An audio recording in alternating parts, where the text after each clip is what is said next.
There's spooks afoot. Welcome to Rory Mullen's Ghost Hunt. Woo!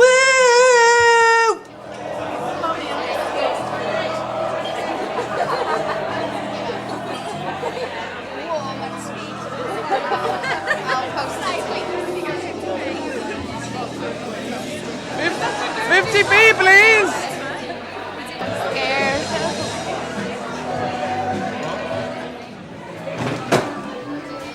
Come with me. Watch your step.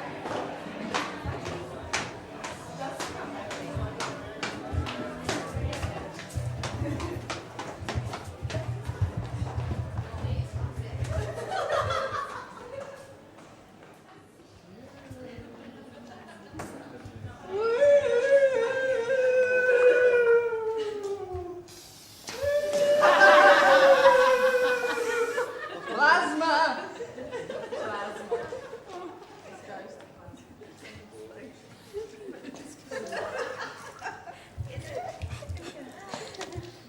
Welcome to the Ghost Hunt. I am Rory Mullen, world famous ghost hunter.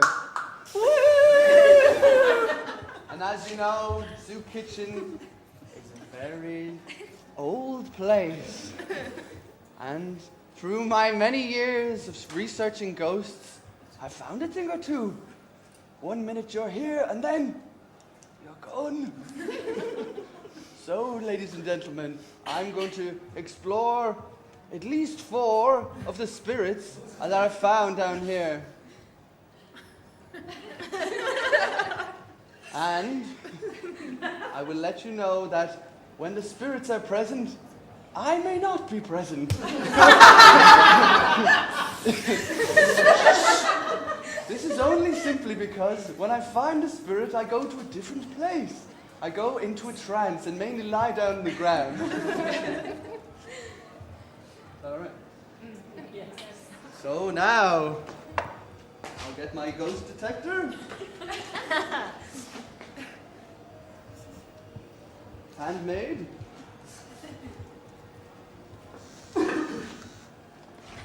Let's find some spirits, y'all. Did you hear that? I can feel it. Can you not hear the detector going crackers?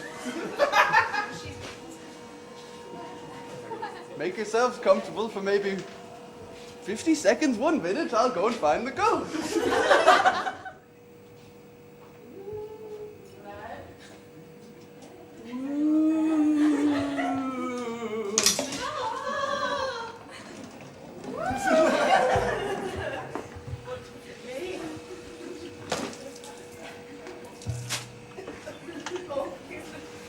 Someone went to art gallery. Hello, I am a spirit. I remember this place when upstairs was the finest bistro in town. Shea Soup. And my parents were so proud when I got my job there. I was a cleaner. Anyway, I did my job, no problem. Did a bit of cooking on the side. Then a little waiter caught my eye. His name was Pepe. He had lovely dark hair and a mustache. I said, yes, Spanish young man, lovely. I'll have you. Anyway, me and Pepe for a few years were love's young dream. And I tried to follow my career of being an artist. That's what I really wanted to be. I'm a ghost. Here's an example of some of my art. It's some festive art. I used to make it out of bits I found in the kitchen, you know, some bread and some tea bags. This is a snow scene. This is a snowman, his igloo, and a mountain range in the background. And then the tea leaves would be the snow. Anyway. Anyway, one night, Pepe came in, drunk as hell. And he came up to me, right in my face, and he said, "You are an idiot." And I said, "Why am I an idiot?" And he said, everyone, they slag me, they take the piss out of me. They say, that girl that you kiss on the mouth, her art is shit. And then he looked at my art, and he get it with the hammer, and he started hitting the art. And then I was absolutely distraught. I'd worked on that for so long. But then he turned the hammer on the thing he loved. Every man kills the thing he loves. Round of applause, please.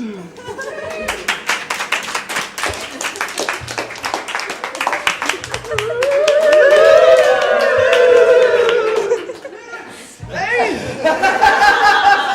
This old thing never lets me down. Did we all enjoy that? Oh, really? Next up, we'll have to see. I can't see what's going on. Something just touched me. Oh my God! Yeah, as you can hear, my detective's going mad. And then you know the procedure. Talk amongst yourselves for a moment, and I'll tell you a little story.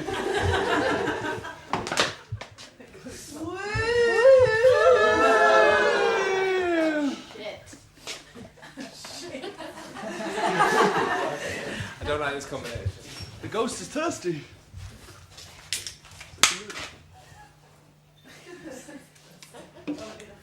Greetings all. Can you see me? Oh, hold a second. Time for my little story. Well, this place used to be all mine, as far as the eye can see. It was the finest emporium in all of Manchester. It was lots of magical beasts. It was a pet shop. I had many strange beasts. A pig with 2 faces.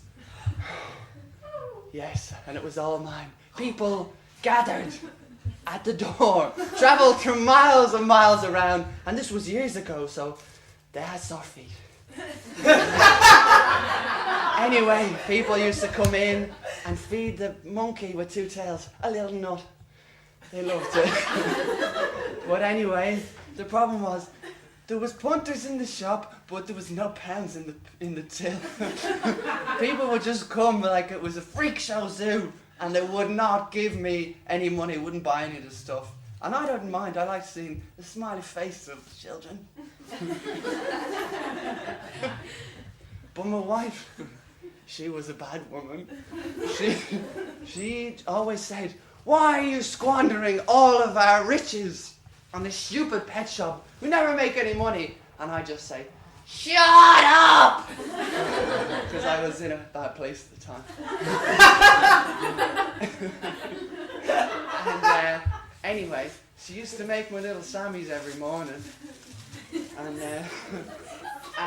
I used to say, just a cheese Sammy today. And then she'd make me one. But every day, there was always a little bit of grit or sort of a crunchy bit in the sandwich. I used to eat them. I did like them. I always thought she was a lovely woman, but she was bad at making sandwiches. I used to say, why is there always grit on my sandwich? She'd say, hey, baby. Look, it's homegrown produce. It's just grit from the ground. I didn't wash it properly. I said, fine. But it turned out it was bits of shit. Glass, asbestos, all but tiny little bits. And then there was one day I was sitting down, probably around here. I was eating my little sandwich, and I liked it. And then I had my little friend, my little tortoise. He was in hibernation though, and I used to feed him little bits of Sammy, but he never had it. And anyway, I went, oh! And the big bit of glass went down my neck, and then that was me. Brown bread, dead. Anyway, well, at the time, I was smoking a casual cigarette. And this was in time when smoking was still good for you. And as I fell, my tortoise, I fell. And then my cigarette lit on a pile of straw nearby. And the whole place went up. Poof. But I still got my little tortoise, so I have him for all eternity. Thank you.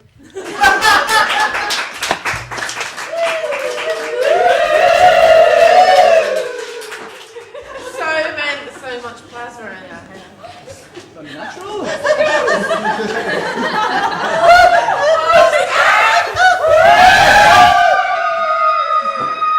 Right now! This stuff gets hysterical. Now for the third spirit.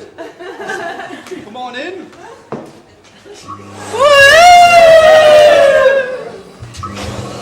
Come on in. As you can hear again, Sounds like ghosts. it's going live. I'll find the next spirit.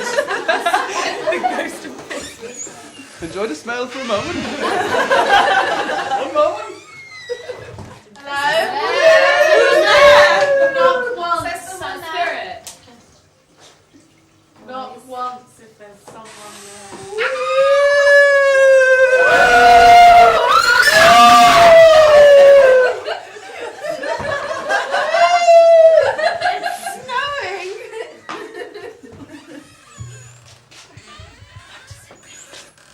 I've been trapped down this coal mine for the last 50 years.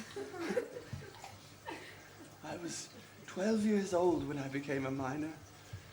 My father on my 12th birthday gave me a little tiny shovel. A little tiny shovel and a photograph of a piece of coal, and he said, "Get down that hole and look for coal." So down I went dutifully and just started flailing, going mad, looking for coal. And I found some. And then when we started work on this beautiful coal mine, as you can see, solid coal. There was such a plentiful amount of coal that, Jesus, you just put it in your tea, you didn't know what else to do with it. And anyway, when it dried up, finally, when all the coal fucked off, it was a terrible day. All my pals, my coal men, they all started packing up their shit, putting their little pickaxes and helmets with little lights on them in their bags, and they said, "Time to go." Well, I didn't want to go. I liked it here. I liked these humble surroundings. This was home. So I made a little place for myself. I liked it. And then eventually the lads would come down every few days and say, look, you've got to come up. Your wife is hysterical. She's taken to the battle. And then I just say, oh, I don't care anyway. I'm staying down here. And then one day, about 6 weeks after I made this my home, my best friend Sammy came down. And he said, look, your wife, she's lost it. She started effing all the neighbours just to get a rise out of you. With the curtains open. Just getting it lashed into her, willy-nilly. She didn't give a fuck. Just to get a rise out of me. And I said, good. Good. 'Cause I'm staying down here. And then I thought, 6 weeks. That little pack of sandwiches didn't last long. So I had to become a bit resourceful, you know what I mean? Looking around for recipes, things I could find. Mainly coal. I make a good coal risotto. The recipe is, or the recipe in the French tongue is 3 big bits of coal and then a few little bits of coal and then some hot water and heat. I mean, it tastes terrible, but it gives you something to do making it. Anyway, so I was really, really thirsty and I thought, how am I going to get some water? So then I placed a pint glass near the wall, and as you can see, there's a lot of moisture around here. It all started dripping down into here, and after a few weeks, there was a pint, and then there was quite a distinctive taste off the mold water. But then after a while, it took my life!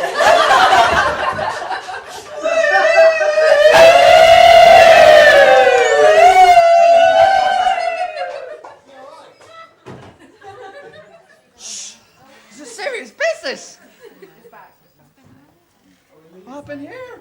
It's been a moment now.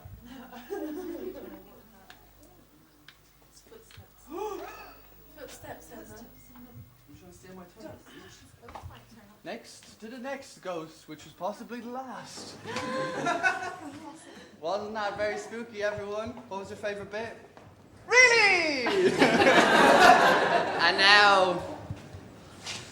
Yes, time again. Time again. For the last and possibly least thought out ghost. Talk amongst yourselves. Stay right here. It's just over here. As you can see, I'm a boxer. This here was my gym. The old punch bag was here. Many an hour I've spent just strengthening up. And here was the ring. Mano a mano. Will against will. Muscle against muscle. Got a great terrified face then. You got everything Not so big now. I remember one night. It was a championship fight. Inches away from becoming champion. Anyway, I was fighting, and then the guy said, "Your arms are too skinny to be a boxer and you look really gay." And then I said, "You want to bite your nose off?" And then I went, and bit his nose off. And then I lost my title. I lost my title anyway, and I was crushed. Aww. Very sad. But anyway, then one night, when everyone was gone, I was barred from the gym. I wasn't allowed in, ladies and gentlemen. Barred. You looking at me? Maybe. Anyway, and then I was barred, so I broke in to get my trophies. And then the security guard came. He saw me, he thought I was just a simple intruder, and he hit me with a brick! Oh my God. Shut up. And I was bleeding. And I was on the ropes. And then I thought, what's gonna sate me in the afterlife? And then I remembered my poor wife. My poor wife who had died a number of months earlier. But her secret was, when she was just about to croak, she was a Buddhist and she wished to be reincarnated as a tape recorder. So, although I was hit with a brick and about to die, I thought the afterlife, at least I've got my wife. And here she is now. Eleanor is her name. What's that, Eleanor? Hello dear, how are you? Very well, how are you? Have you had a nice day? Oh, lovely, yes, just doing a ghost hunt for Rory Mullen, famous ghost hunter. Oh, hello everyone, I hope you're enjoying your excellent ghost hunt.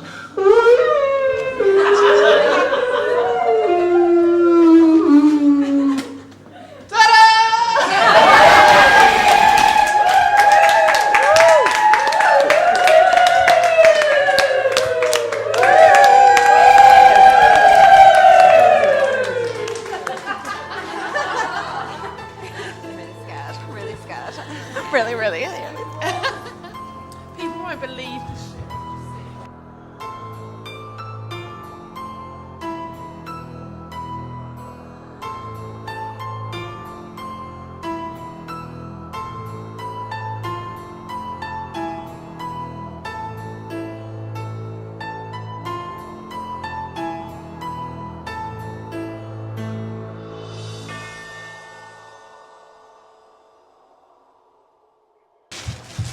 Is a ghost catcher? No, Ben. Didn't get it.